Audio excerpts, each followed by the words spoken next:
Israel और Hamas के बीच लंबे समय से चल रहे संघर्ष के बाद आखिरकार सीजफायर की दिशा में एक कदम बढ़ाया गया है। ये 2025 की एक बड़ी उपलब्धि मानी जा रही है, लेकिन इस समझौते में अभी भी कई पेच है। पिछले साल मई से ही दोनों पक्षों के बीच सीजफायर को लेकर बातचीत चल रही थी। हालांकि इस समझौते को अंतिम रूप देने में काफी समय लगा। इजराइल के प्रधानमंत्री नेतन्याहू ने कहा कि जब तक हमास पीछे नहीं हटता तब तक उनका मंत्रिमंडल इस समझौते को मंजूरी नहीं देगा।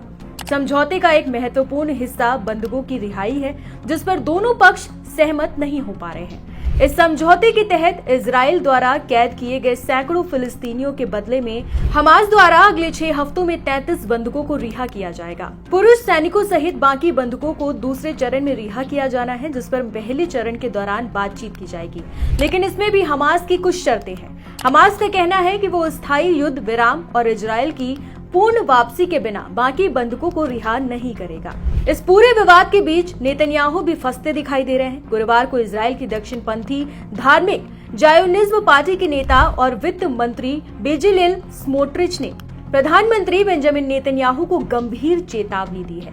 पार्टी ने कहा है कि अगर प्रधानमंत्री गाजा युद्ध के युद्ध विराम बंधक समझौते के पहले चरण के बाद गाजा में सैन्य कार्यवाही फिर से शुरू नहीं करते तो वो सरकार से अपना समर्थन वापस ले लेंगे। ये चेतावनी नेतन्याहू की सरकार के लिए एक बड़ा राजनीतिक संकट पैदा कर सकती है, क्योंकि इस पार्टी का गठबंधन में महत्वपूर्ण स्थान है। यदि पार्टी अपने समर्थन से पीछे हट जाती है तो प्रधानमंत्री नेतन्याहू अपनी बहुमत वाली सरकार खो सकते हैं। स्मोट्रिच की पार्टी की ये मांग गाजा में युद्ध को लेकर उनकी सख्त और आक्रामक नीति का प्रतिनिधित्व करती है। इसने नेतन्याहू को एक मुश्किल स्थिति में डाल दिया है। या तो वो पार्टी की मांग माने, जिससे युद्ध विराम समझौता रविवार को लागू होने से पहले ही टूट सकता है, या गठबंधन सरकार को खतरे में डालने का जोखिम उठाए। ऐसे में समझौते को लेकर कई सवाल भी खड़े हो रहे हैं। ये देखना बाकी है कि ये समझौता कितने समय तक टिक पाएगा। दोनों पक्षों के बीच अविश्वास और राजनीतिक कारणों से ये समझौता टूट भी सकता है। ये समझौता क्षेत्र में तनाव को कम करने में मदद कर सकता है, लेकिन स्थायी शांति के लिए कई अन्य मुद्दों को भी हल करना होगा। हमास के स्थायी युद्ध विराम और इजराइल की पूर्ण वापसी की मांगे कितनी हद तक पूरी होंगी, ये देखना दिलचस्प होगा। इसके साथ ही एक मीडिया रिपोर्ट के अनुसार इजराइल की दक्षिणपंथी लिक्विड पार्टी के मंत्री अमिचाई चेकली ने प्रधानमंत्री बेंजामिन नेतन्याहू के नेतृत्व वाली सरकार को लेकर इस्तीफे की धमकी भी दे दी है। मंत्री ने ये चेतावनी दी है कि अगर देश फिलाडेल्फी कॉरिडोर से हटने का निर्णय लेता है, जैसे कि संघर्ष विराम समझौते के पहले चरण में प्रस्तावित है, तो वो अपने पद से इस्तीफा दे देंगे।